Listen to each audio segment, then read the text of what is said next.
Hola, muy buenos días. Espero que se encuentre muy bien cada uno de ustedes. Vamos a dar inicio y continuidad a los temas del curso Organización y Gestión de los Servicios Sociales. Los objetivos de esta sesión son los siguientes: conocer la importancia de las políticas sociales a través de la historia y, en parte, del ejercicio profesional. También, identificar las características del Estado y su relación con las instituciones.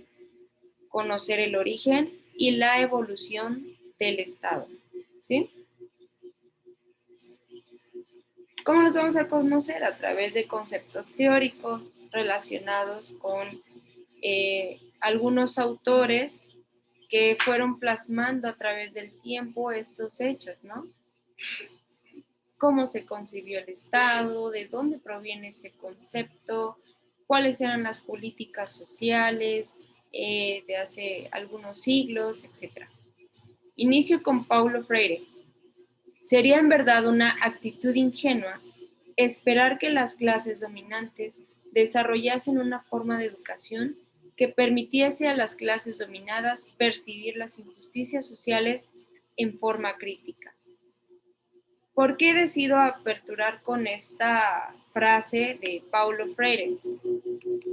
Recordemos que nosotros ahorita estamos viviendo una época que estamos siendo, o más bien, tomamos nosotros decisiones, pero hay instituciones que son las que llevan a cabo ciertas acciones en beneficio de la sociedad, ¿sí?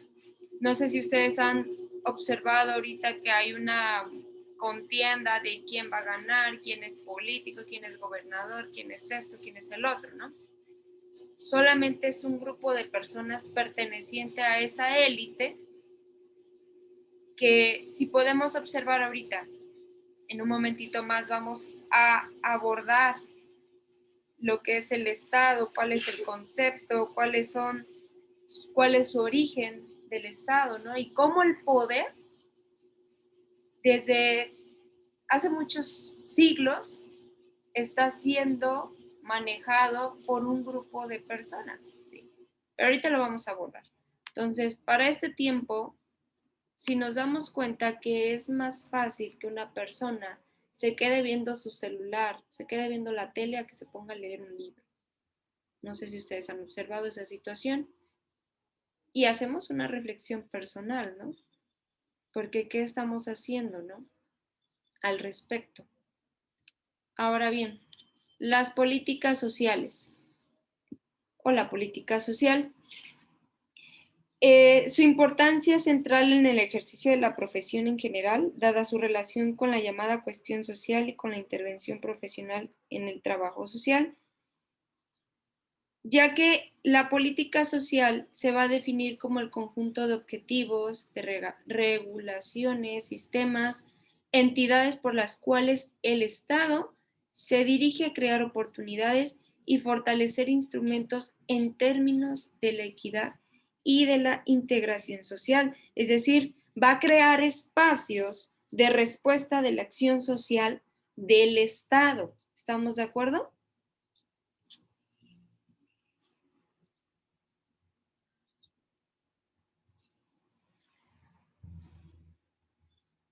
Ok, Diana. Vayan registrando su asistencia en el grupo de WhatsApp. Antes de conocer qué son las instituciones, cuáles son las instituciones, tenemos que conocer un poquito de su historia, ¿no? Cómo se fueron creando las instituciones, por qué hay instituciones, de dónde deviene la palabra instituciones, de dónde deviene la palabra poder, de dónde deviene la palabra, se me fue el nombre, Estado, ¿sí? ¿Por qué el Estado está en conjunto con las políticas sociales y las políticas públicas? Y mejor aún, ¿Qué tiene que ver el trabajo social en medio de estos tres? Esta triada, ¿no? Es el Estado, políticas públicas, políticas sociales, pero también el poder, ¿no? Bueno, ya veo que ya pasaron la mayoría lista. ¿Se registraron? Bueno, las políticas sociales tienen una importancia central, que hablamos de la cuestión social más la intervención profesional del trabajador social, en coacción van a configurar espacios de la acción social del Estado, ¿sí? Entonces, ¿qué es el Estado? De acuerdo al diccionario pequeño Larousse del 2012, el Estado es una institución político-jurídica que reclama el poder supremo sobre un territorio y una población determinados. Si se dan cuenta, yo les plasmo ahí el escudo del Estado de Guerrero. Pues nosotros tenemos una legislación a nivel estatal, incluso municipal, que se va a adaptar a las necesidades de nuestro estado, ¿sí? Entonces, refiere el diccionario que es una institución política jurídica que va a reclamar un poder sobre un territorio y una población determinada, ¿sí? Por ejemplo, no son las mismas leyes, por ejemplo, en el estado de Guerrero que en el estado de Morelos, ¿sí? Por ejemplo, no sé quién de aquí trabaja en el, en el ayuntamiento, puede conocer que muchas de las personas, si ustedes han logrado observar, aquí en Guerrero, hay placas, por ejemplo, en los coches del estado de Morelos. No sé si han visto esa parte. O tienen conocidos. Tienen conocidos que tienen un coche, por ejemplo, que lo va a dar de alta para sacarle sus placas al estado de Morelos. ¿Se han preguntado por qué? ¿O alguien sabe por qué? ¿No? Ay, Dios mío. Porque es más barato registrarla, no te piden tantos requisitos, no te piden tanta comprobación y de acuerdo al valor del coche va a ser el valor que tú, más bien, la fianza que tú vas a pagar para solicitar el permiso de tu vehículo, ¿sí? Es decir, ay, niño, tantito, por favor. Entonces, si se dan cuenta, a veces las personas pueden tomar ciertas decisiones que beneficien o perjudiquen el Estado. Permítanme. Miren, las leyes en los estados dentro de un país son diferentes, ¿sí? Va a demandar ciertas poderes, ciertas indicaciones, códigos, entre otras normas, incluso de comportamiento, según el estado, según su legislación, ¿sí? Yo les puse un breve ejemplo de que en el estado de Morelos es una tabulación de costos de acuerdo a los coches, ¿no? Hay una área, no sé si aquí conocen también, que se llama finanzas, ¿sí? Donde nosotros por todo tenemos que pedir permiso, ¿sí? Y hacer un pago. Si quieres construir, tienes que hacer un pago y solicitar permiso, trámites. Si quieres abrir un negocio, tienes que hacer un pago y solicitar permiso y más pagos y más trámites. Si te compraste un carro, tienes que pagar. Si te compraste una casa, tienes que pagar, ¿sí? Prácticamente tienes que rendir cuentas de lo que estás haciendo y también de dónde sacas ese dinero, ¿sí? ¿Cómo tienes cómo comprobarlo? Bueno, en el estado de Morelos es este ejemplo que yo les daba es porque lo he vivido, ¿no? O sea, tengo conocidos que dicen, mira, es que en el estado, aquí en Guerrero, de acuerdo al valor del coche, más si es nuevo, van a hacer una tabulación de ingresos, egresos, costos y de acuerdo a eso vas a pagar. Y regularmente siempre los pagos son muy altos. Y en el estado de Morelos no. O sea, no hay tanta requisición, solamente es una tabulación general. Si es coche, camioneta, van, etcétera, haces el pago nada más. No se fijan en la marca, en el año, entre otras cosas, ¿no? Que hacen que el costo disminuya. Entonces, los guerrerenses, algunos, agarran y se van hasta Morelos para hacer ese trámite, ¿sí? Que aún así es válido en el estado de Guerrero, si vienen coches de otro estado. Sin embargo, en el estado de México, si ustedes se dan cuenta, no puede entrar cualquier coche sin un permiso. No sé si saben eso. No pueden entrar, por ejemplo, en cualquier día, de acuerdo a tus placas del coche. O bien tienes que sacar un permiso antes de ir al estado.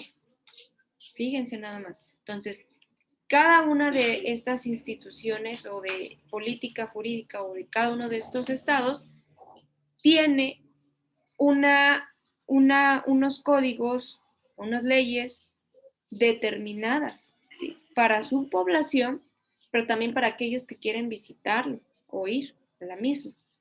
Entonces, ¿qué tendrá que ver esto con instituciones? Pues antes de eso, vamos a ver, de acuerdo a Karl Marx y Max Weber, Karl Marx, definido por Martha Harnecker, dice que el Estado es un instrumento de presión. Y Max Weber dice que el instituto político, o sea, el Estado, maneja una actividad que mantiene el orden vigente. ¿A qué hace referencia? ¿Cómo se observa que el Estado está ejerciendo los poderes sobre la población que le demanda, ¿no? O que le ha elegido? Por ejemplo, dice Marx, el Estado es un aparato autónomo que monopoliza la violencia legítima y cuya principal función es mantener bajo la sujeción de la clase dominante todas las otras clases que dependen de ella. Es un instrumento de presión de las clases dominantes sobre las clases oprimidas. Y no está lejos, ¿eh? Y eso fue que Marta lo referenció en 1978. Ahorita en pleno siglo XXI podemos observarlo, pero de distinta manera, ¿no? Para Max Weber es un instituto político referenciado por Ascona de actividad continuada cuando y en la medida en que su cuadro administrativo mantenga con éxito la pretensión del monopolio legítimo. Fíjense, estamos hablando de monopolios legítimos, ¿sí? Que mantienen la coacción física para el mantenimiento del orden vigente. Quiere decir que las instituciones o el instituto político del Estado contrata a sus propios subordinados, ¿sí? O sea, la misma población está siendo contratada para mantener el orden vigente, ¿sí? Para mantener una satisfacción aparentemente. ¿Quién no ha escuchado? No, pues yo estoy con este político, yo estoy con el otro, yo espero que gane mi candidato para que yo pueda a lo mejor obtener algún beneficio, algún bien o un trabajito y estar aparentemente satisfecho, ¿no? Lo demás que se lo lleve el río Guacapá. Entonces, es algo que podemos observar, ¿no? Entonces, estas dos clasificaciones de conceptos de acuerdo a la perspectiva socialista de Karl Marx habla de una presión, ¿sí? Sobre las clases dominantes sobre las clases oprimidas. Y Max Weber habla de una coacción física para el mantenimiento de las actividades, ¿sí? Que están aparentemente vigentes en las instituciones. Veo caritas de dudas. ¿Tienen alguna duda?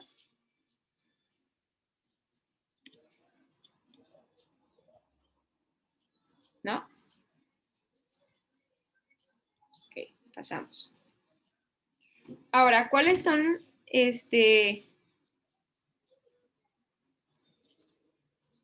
¿cuáles son las características del Estado?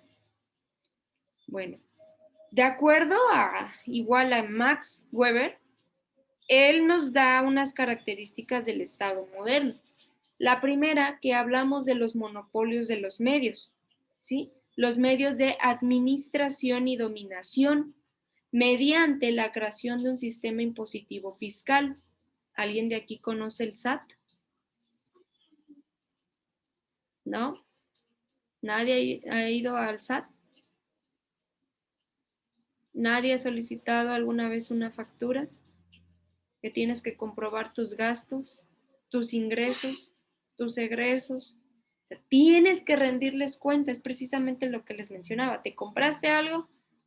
Tienes que notificarlo, ¿no? O sea, no de manera, me compré esto, maestra, tengo que ir al ayuntamiento, tengo que ir al SAT, no.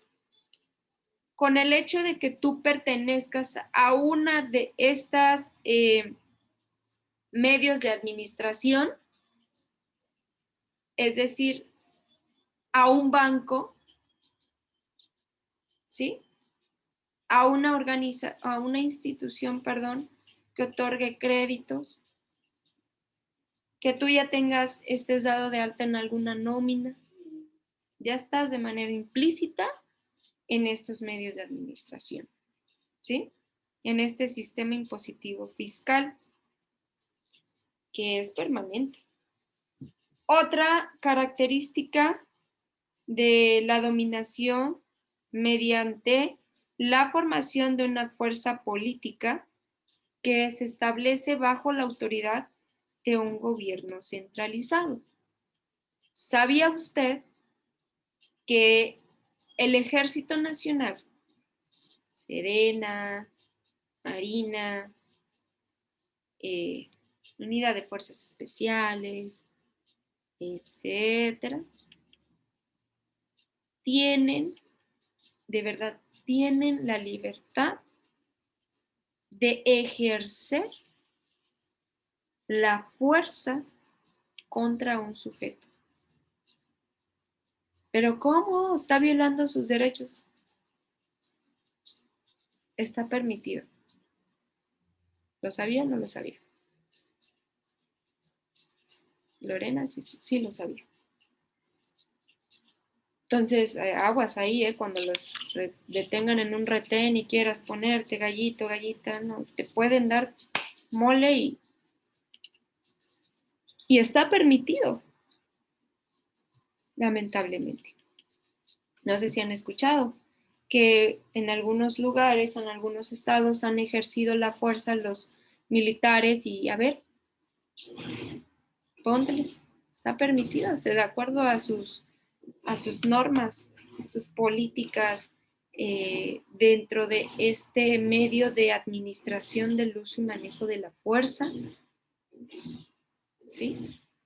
De acuerdo a la autoridad, que es el gobierno centralizado, hablando desde el presidente hasta los administradores de este poder, que es del estado y del municipio, ¿sí? El segundo es el aparato administrativo con funciones dentro de una organización técnica. ¿Cuál es el aparato administrativo? Sí. Dependiendo los niveles de gobierno, hay instituciones que regulan y regulan y ejercen una serie de actividades en beneficio, en administración incluso de las propias leyes, ¿sí?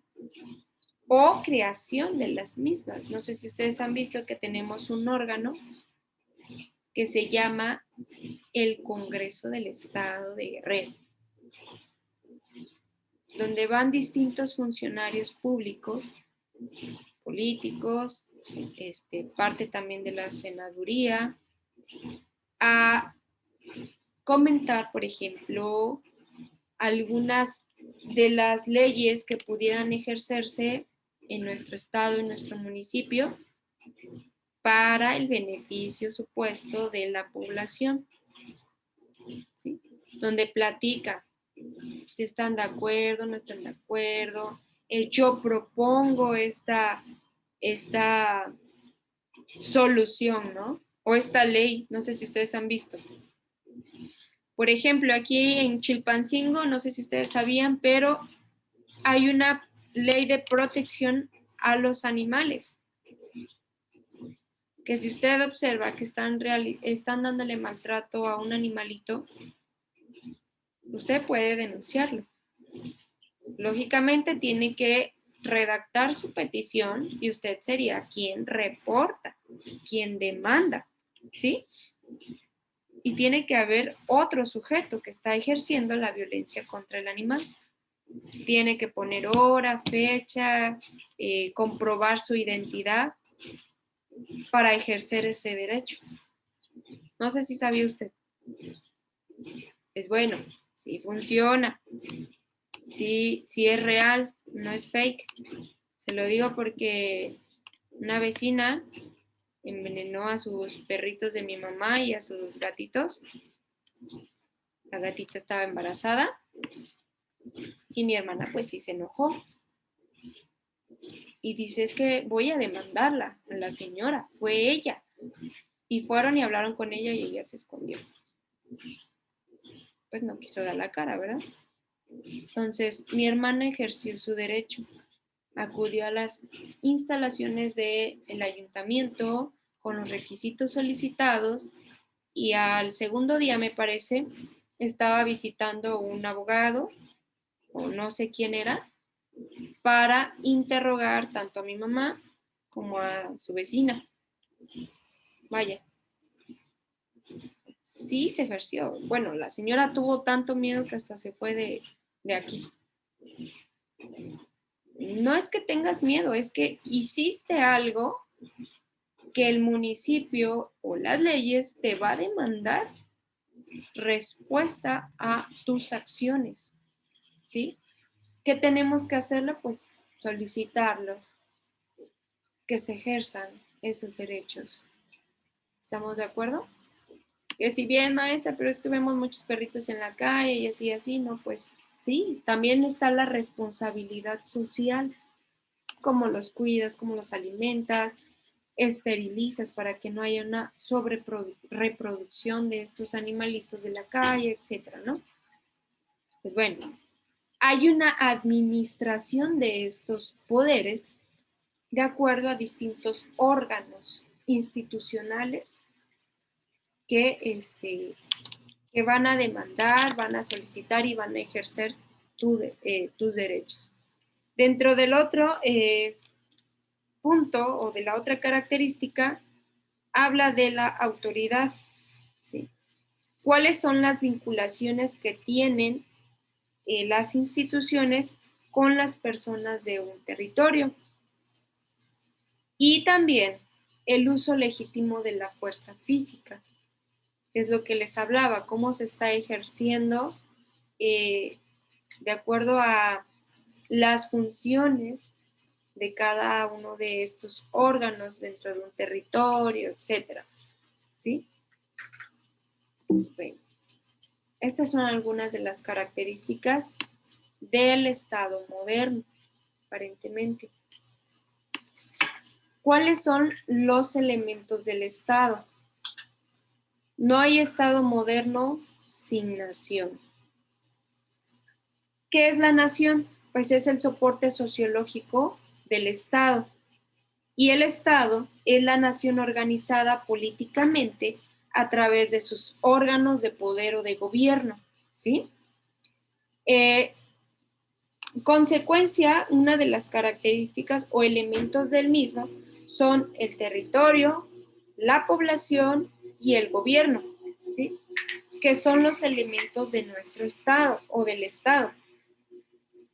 ¿Qué es el territorio? El territorio es aquel que va a detentar. ¿Sí? ¿Qué es detentar? Que va a tener, que va a ejercer, ¿sí? El poder en un espacio determinado, dividido por la política generalmente reconocida por una comunidad, ¿sí? ¿Quién elige a sus candidatos? Pues la misma población. ¿Estamos de acuerdo? Supuestamente, pues, ¿verdad? Supuestamente. No nos metemos en más. Ahora, ¿qué es la población? La población es toda aquella persona que vive dentro de un territorio y que tiene una relación con la autoridad, y esta misma es sometida a la estructura del Estado. ¿Sí? Permítanme.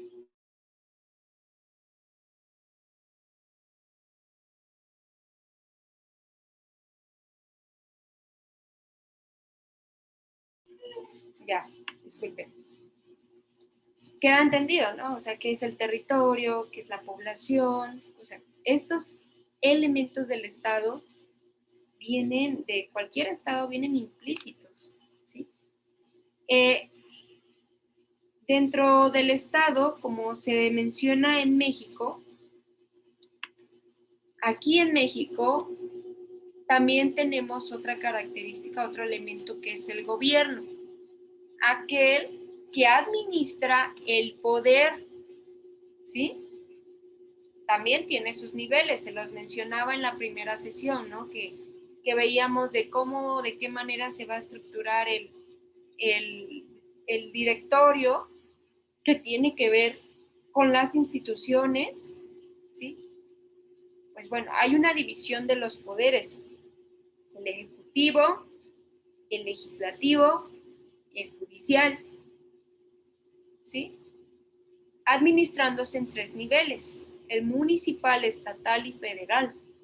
Aquí en México, porque en otros países se les llama provincia, departamentos, entre otros, ¿no?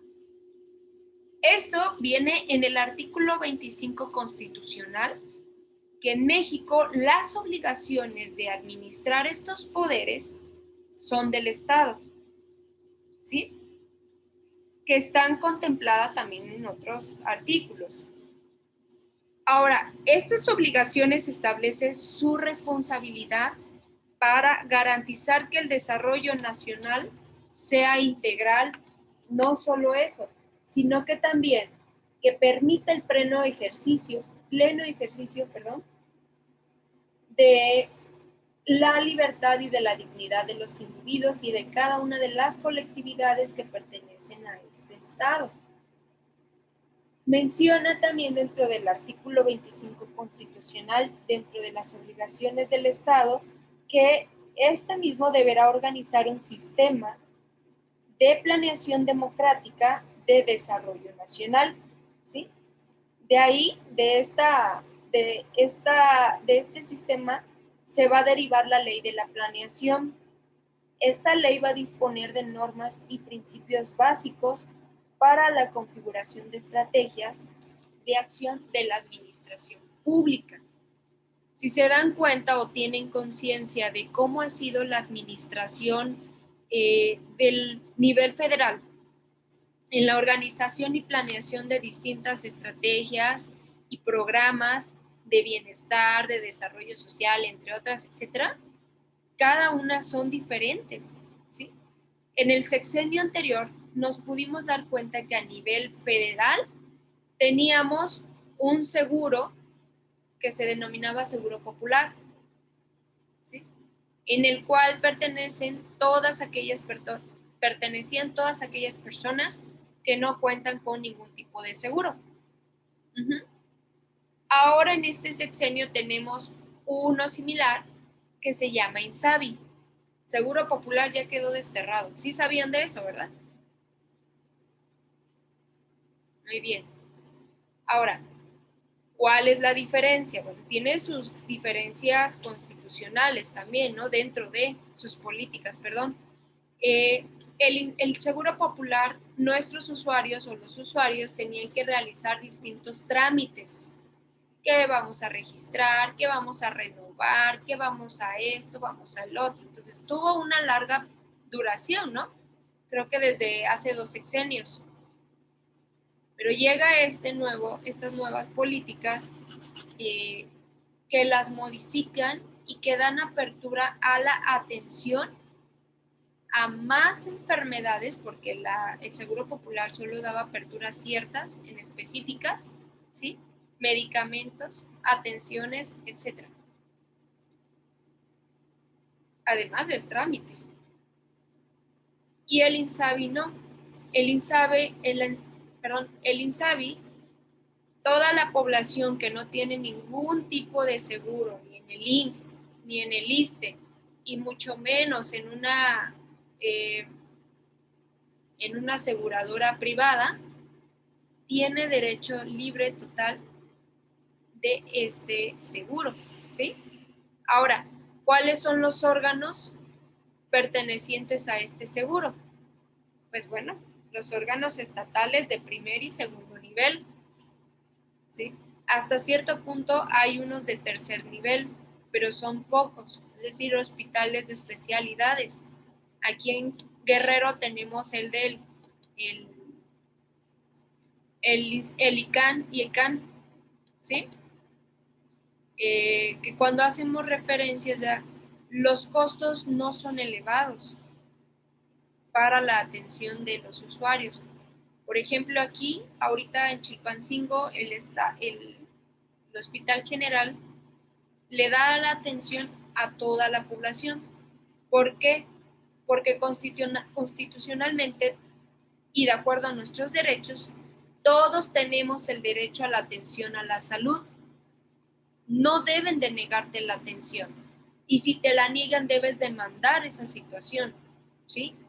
Nos ha pasado que nos mandan pacientes de otros lugares y les negaron la atención. Entonces, ¿qué procede ahí? Que la otra institución, por ejemplo, esta, lo notifica a las autoridades correspondientes. Tal paciente refiere que la atención en tal lugar fue negada, ¿sí? Que mejor se vengan a Chilpancingo. Y hay tantos casos, de verdad, muy tristes, que como no conocen nuestros usuarios o no, incluso nosotros a veces desconocemos de nuestros derechos, ¿no? Y de la forma de demandar que se nos atienda, ¿no? Que se nos hagan válidos. Al desconocer esto, pues decimos, bueno, no me queda de otra, no puedo hacer nada. Ellos ya me dijeron que no me van a atender o etcétera, ¿no? Sí puedes hacer algo. Ir con las autoridades competentes y correspondientes, ¿sí? Que ellos se van a hacer cargo de ejercer ahora sí que ¿cómo se llama? La sanción correspondiente, ¿no? No te deben de negar en ningún lado la salud. Entre otras cosas que ustedes poco a poco van a ir dándose cuenta, van a ir observando, ¿no? Cómo es el manejo, cuál es la parte constitutiva de cada uno de nuestros, parte constitutiva dentro de cada uno de los 3 niveles. Ahora bien, vamos al origen del Estado. El Estado es una instancia que ha evolucionado constantemente desde su origen, ¿sí? Que a partir de las formas organizativas simples en la sociedad primitiva, imagínense, o sea, el Estado está desde la era primitiva hasta estos tiempos, ¿sí? Había una forma de organización, hasta la fecha la hay, pero pasando siempre por situaciones complejas que vulneraban los derechos de los ciudadanos. Iniciamos con una teoría del Estado que inicia en Asia Oriental, ¿sí? En Asia Oriental, a partir del siglo VIII antes de Cristo, surgen distintas sociedades gobernadas por un monarca, ¿sí? ¿Ustedes han visto la película de Mulan? ¿Sí? Ah, bueno. vámonos para esos tiempos, ¿no? Ese contexto. ¿Quién era el monarca? Bueno, la monarquía perpetuamente se heredaba, ¿sí? De esa manera se obtenía el poder a través de titulares de la familia, ¿sí? Se le conocía como dinastías imperiales. ¿Sí recuerdan esa parte dentro de Mulan? Ah, bueno, no lo pierdan. Después aparece en China, dentro de Asia Oriental, en China aparece lo que es el feudalismo, distribuyendo el poder entre el monarca y un grupo de señores feudales. ¿Sí? ¿Sí recuerdan cuál era el señor feudal? Muy bien, Fátima. Posteriormente, bueno, les pregunto, ¿se escucha mi lavadora? ¿No? Porque siento que estoy hablando muy recio porque aquí lo escucho un poquito fuerte. Bueno, ustedes me dicen. Dentro del Antiguo Oriente existieron distintas culturas como Egipto, Persia, Siria, el antiguo Israel, ¿sí? Que se caracterizaba por tener un estado teocrático y despótico, ¿sí? ¿Qué es teocrático? Bueno, que se dirigían por un ser supremo y las leyes que éste demandaba sobre la población, ¿no? Entonces, ay, lo que les decían es lo que tenían que hacer, ¿sí? Aunque ellos, eh, esta forma de administrar el estado teocrático y despótico, o sea, habían distintas personas que administraban el poder, pero de un ser supremo, ¿sí? Decía, por ejemplo, Dios demandó ciertas leyes a través de Moisés, ¿no? Ahora hay que hacerlas tal cual dice.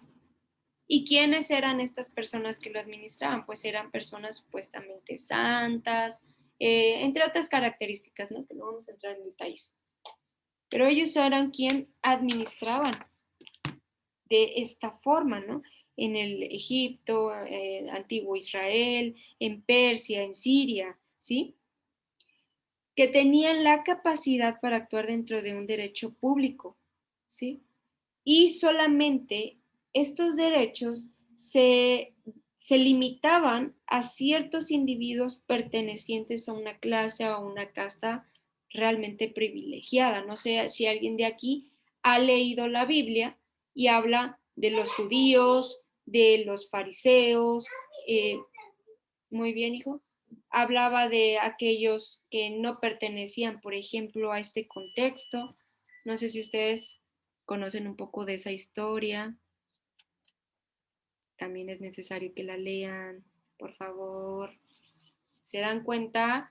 Yo les acabo de hablar que en Asia Oriental, a partir del siglo octavo antes de Cristo, ¿sí? Surgen o existieron una legislación dentro del Estado despótica y teocrática, ¿sí? Pues, ¿qué tiene que ver con esto, maestra? Vamos a aterrizarlo. Ustedes conocen a Jesús. ¿Quién fue Jesús? ¿O quién es Jesús? El Hijo de Dios, ¿no? Que vino a modificar estas leyes dentro de este contexto antiguo oriente, ¿sí? Que muchas personas en su momento querían matarlo, porque hacía algunas cosas que iban en contra de su ley, ¿no? Entonces, al hacer esto, Jesús, pues bueno, sí, lo mataron, lo crucificaron, vaya, porque estuvo en contra de varias cosas que se ejercían. Por ejemplo, no sé si ustedes conocen la historia de que un grupo de personas, de hombres y mujeres, querían apedrear a una mujer que era pecadora, ¿no? Que la encontraron pecando. La querían apedrear, ¿sí? Se para Jesús en medio con ella y les dice, a ver,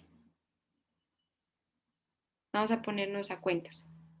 Que tire la primera piedra el que no ha pecado.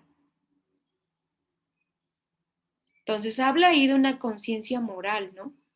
Sobrenatural también, espiritual, sí, pero quiero aterrizarles que fue tan importante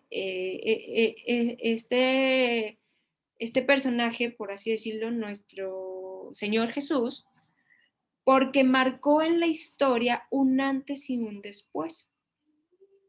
No sé si ustedes han leído en sus libros de historia, antes de Cristo, después de Cristo, ¿sí?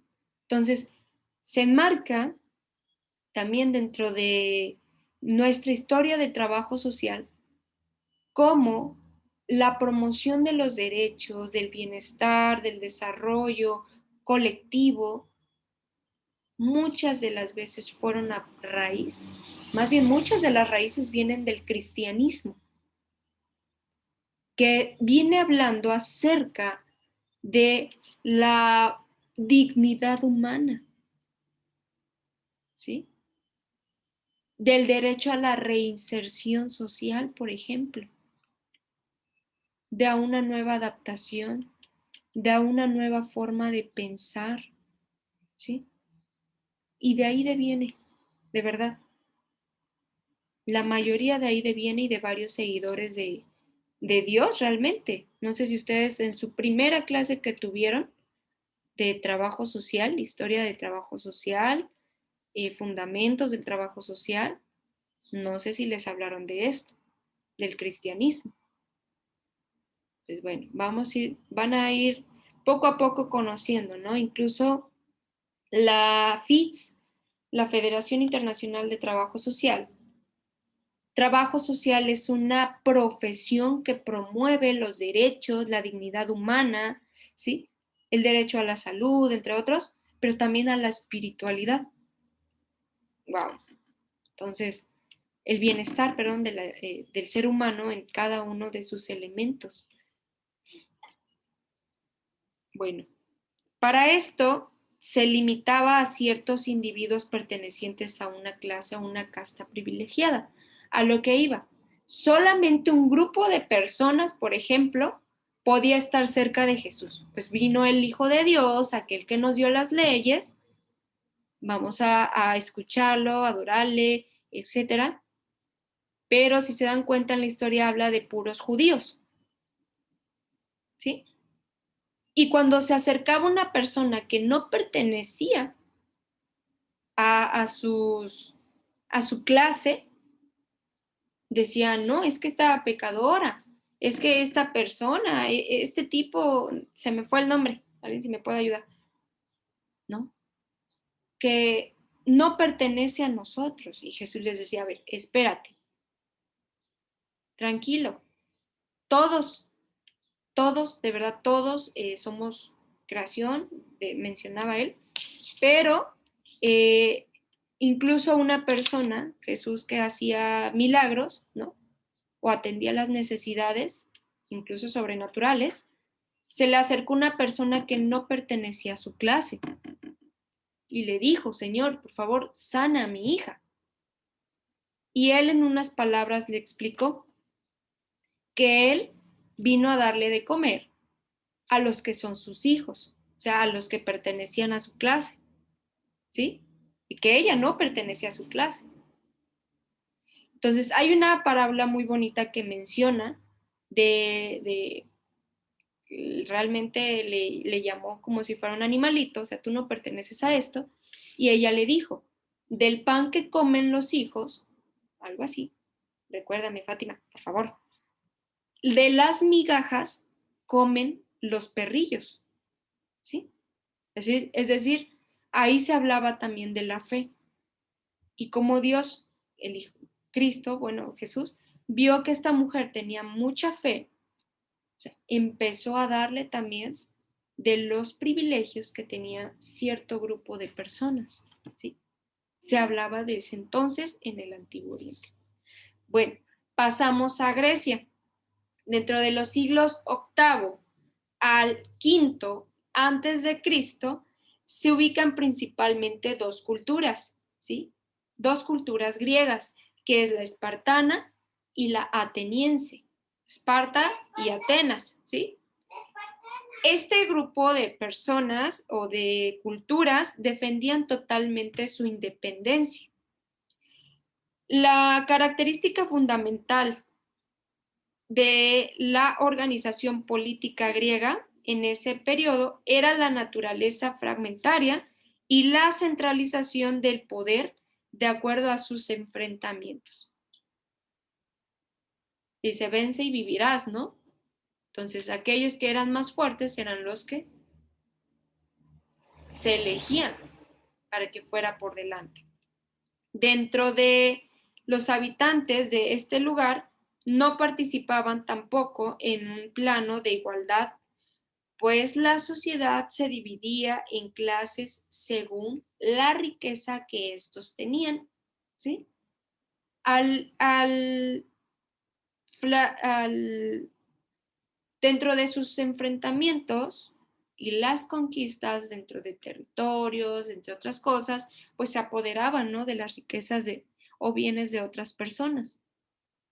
Pero también al apoderarse, o sea, los más fuertes eran quienes le quitaban a los más débiles de otros lugares, ¿sí? Estos se dividían en las clases según sus riquezas. Pues bueno, ¿de dónde provenían esas riquezas? Dentro de esos enfrentamientos. Para Roma, dentro de Roma, desde su fundación se va a ubicar aproximadamente 750 años antes de Cristo. Su tipo de gobierno era la monarquía romana y se dividía en dos clases, que son los patricios y la plebe, ¿sí? Pues, ¿quién eran los patricios? Era un grupo de personas que tenían derechos políticos. Al reunirse 10 grupos de estos, se formaban unas curias, ¿sí? Posteriormente a esto, en el año 506 a.C., aparece la República como forma de gobierno y a finales del siglo II a.C. se registra que la República pues decae, ¿no? Que entra en un ocaso. Entonces se instala el imperio como régimen monárquico absoluto que va a perdurar hasta la caída de Roma en 476 después de Cristo. Entonces, se puede inferir en general que en la antigüedad el poder era ejercicio sin necesidad de legitimidad, sino por el uso de la fuerza y ligado generalmente a un mandato divino, ¿sí? Por ejemplo, ¿quiénes fueron los que sacrificaron a Jesús? Me parece que los romanos, ¿no? Fátima, por favor, ayúdame. ¿Sí? ¿No?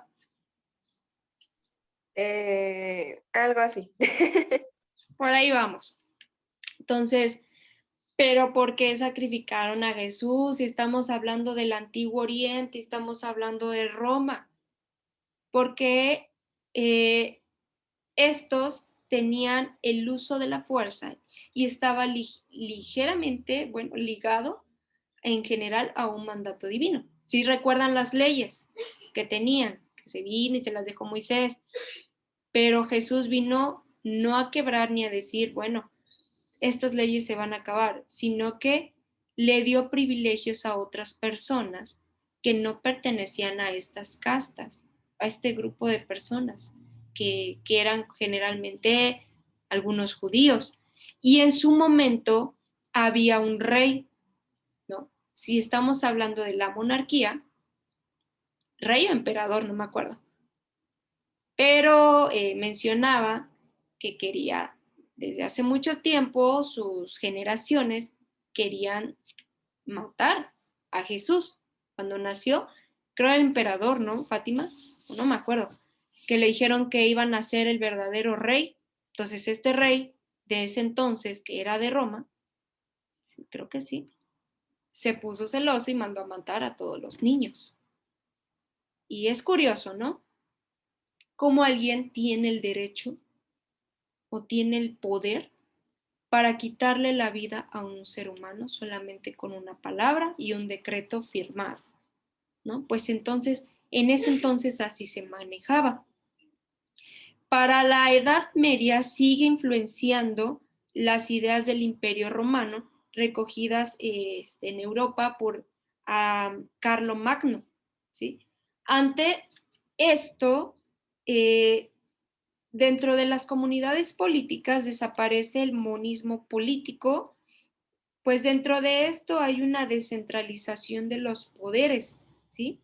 En teoría era el emperador o los reyes hacia la base, donde el poder local se podía ejercer con gran autonomía o independencia por nobles de distintas denominaciones como marqueses, duques, condes, varones y caballeros. Estos a su vez fueron convirtiéndose en señores feudales, ¿sí? Dueños de muchísimos territorios que les daban poder económico dentro de una comunidad política, ¿sí?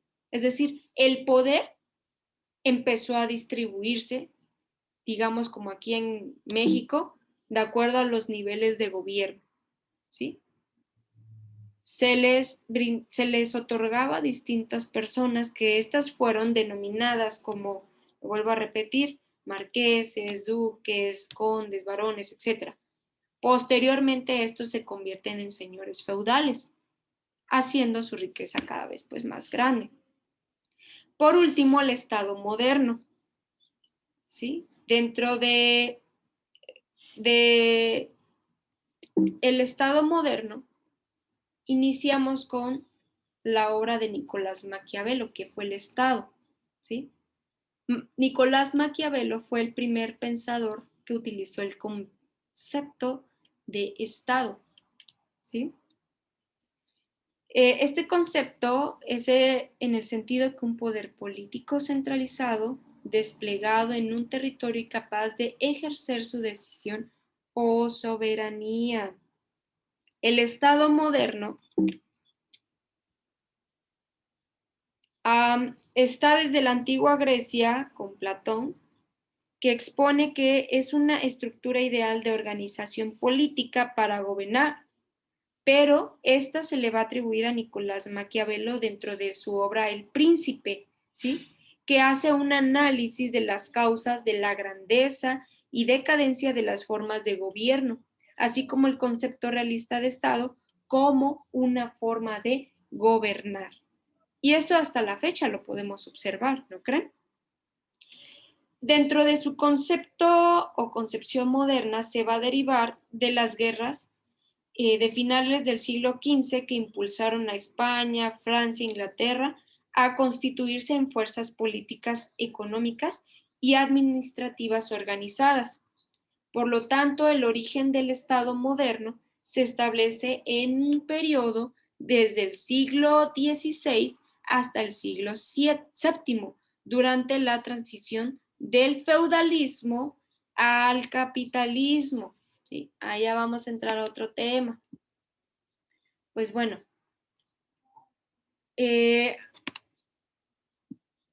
a partir del siglo VIII se desarrolla el Estado constitucional con base en John Locke, Montesquieu, Rousseau y Thomas Jefferson, con las ideas principales de que se debía comprender un orden jurídico, introducir la división de los poderes y reconocer la libertad individual que estaba siendo sometida al poder del Estado de manera limitada, ¿sí? Dentro de esto, pues vemos cómo es que se originó, ¿sí? La parte medular de la división de los poderes se origina en el Estado moderno, ¿sí? Desde un periodo del siglo, ahí me equivoqué, era el siglo XVI hasta el siglo XVII, ¿sí? Donde a partir del siglo XVIII se va a desarrollar el Estado constitucional, donde hay una división de poderes. Aquí en México tenemos la división del Ejecutivo, del Legislativo y de, ¿cuál es el otro?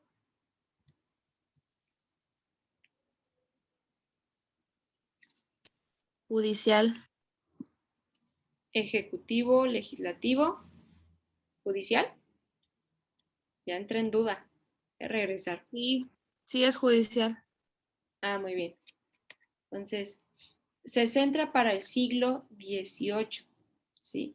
Se desarrolla el Estado constitucional basándose en John Locke, Montesquieu, Rousseau y Thomas Jefferson. La división de estos tres poderes. Gracias, Ale.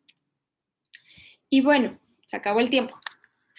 En la próxima sesión vamos a hablar acerca de la evolución del Estado. Estos temas, créanme que son un poco así como de, oh, me duele mi cabeza. ¿Qué siglo? ¿Qué antes de esto? ¿Qué antes del otro? ¿No? Les comentaba que esencialmente traté de desmenuzarlo para que ustedes solamente contemplaran lo esencial, ¿no? ¿De dónde deviene la palabra Estado? ¿Cuál es su origen? ¿Sí? ¿Y por qué dentro del Estado hay poderes? ¿Y cuáles son estos poderes? Posteriormente vamos a ver cómo estos poderes, o más bien el Estado, se va a distribuir o va a delegar o va a ser administrada, perdón, por distintos órganos e instituciones que van a promover posteriormente el bienestar de los ciudadanos, ¿sí? Sí se dan cuenta cómo está siendo desmenuzado, ¿no? A fin de cuentas, para conocer posteriormente lo que nosotras necesitamos para esta materia, ¿sí? ¿Cómo se llama su materia?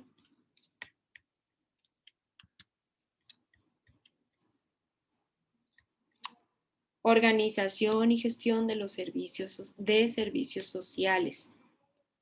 ¿Sí? Pues, ¿qué organización? ¿Qué es gestión? ¿Qué son servicios sociales? ¿Qué es Estado? Son muchas preguntas, muchas respuestas, que poco a poco vamos a estar viendo. Entonces, ¿alguien tiene alguna duda? Ya vamos a finalizar. Que sentí que hablé. Espero haya sido explícito. Si tienen una duda, por favor, plásmela ahí en el apartado de foro de dudas. Maestra, me quedó duda, ¿qué es el monopolio? Maestra, me quedó duda, ¿qué es el decreto? Maestra, me quedó duda, ¿qué es después de Cristo? No sé, pero plásmelo, no se quede con la duda, ¿sale? Órale, pues. Entonces, Sí, maestra, gracias. finalizamos. En un momento más dejo ahí la tarea. Prácticamente es de leer. Y les voy a invitar, les comentaba que inicien a realizar distintos cursos que les va a beneficiar, ¿sí? Yo les voy a dejar ahí las ligas. Tengo unas del IMSS, ayer encontré unas de derechos humanos. Está súper interesante porque vienen hasta diplomados, ¿sí? Les comentaba también cuando estábamos presencialmente de otra plataforma que se llama Capacítate para el empleo.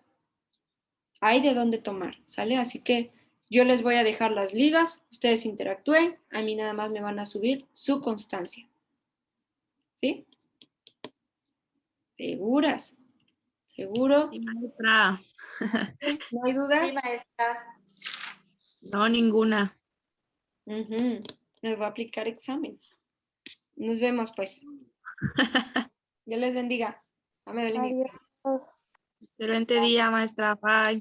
Adiós. Adiós. Espero no se hayan dormido, Ángel, Jacqueline, Carla, Diana. ¿Cómo cree, maestra? No. Bueno. Dale, pues. Bye.